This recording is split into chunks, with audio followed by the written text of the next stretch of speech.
My neighbor, 44M, refuses to return my tools and claims he lost them. I, 23, was a professional carpenter for 2 years before I decided to quit and focus on my studies because I want to become an architect. I have all the skills I need already, so it's just a matter of getting the degree. My father used to work with me until he died.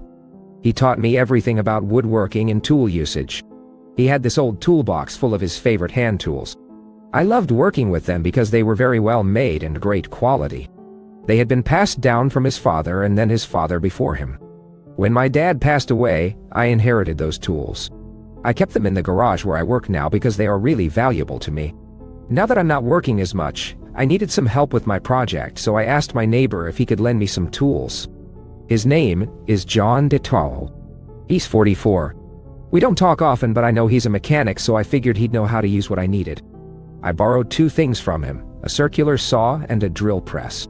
He said he didn't mind lending them out. He said he would get them back soon. 2 weeks went by and I never heard from him. I tried calling and texting him multiple times, but he ignored me. I left him messages saying that I needed them back ASAP, but he still didn't respond.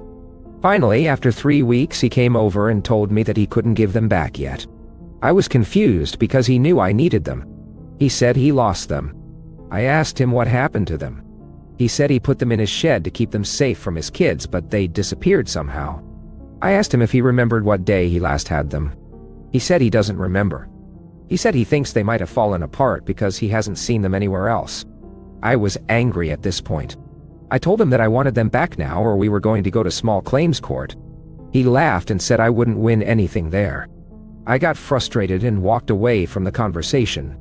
He followed me into the house and started yelling at me, telling me that I was overreacting and that he didn't care about my stupid tools. I realized I wasn't being unreasonable here. This is something he took from me without permission. I called him a liar and told him I was going to call the police. He started laughing again and said that I would look like a fool when he tells them I was trying to sue him for borrowing tools. I pulled out my phone and started dialing 911. He got even angrier and slammed the door shut behind him. I stood there for a minute, then picked up the phone and hung up. I was shaking pretty badly by this point. I looked around the room and noticed my mom was watching us through the window. She came inside and asked me what happened. She asked me if I was okay. I nodded. She said she was coming with me. She went outside and yelled at him across the fence. He stopped laughing and shouted back. I watched them argue. She kept telling him to give my tools back and he kept denying taking them. She finally said she was calling the cops. He stormed off. She opened the gate and followed him to his yard. I stayed inside and waited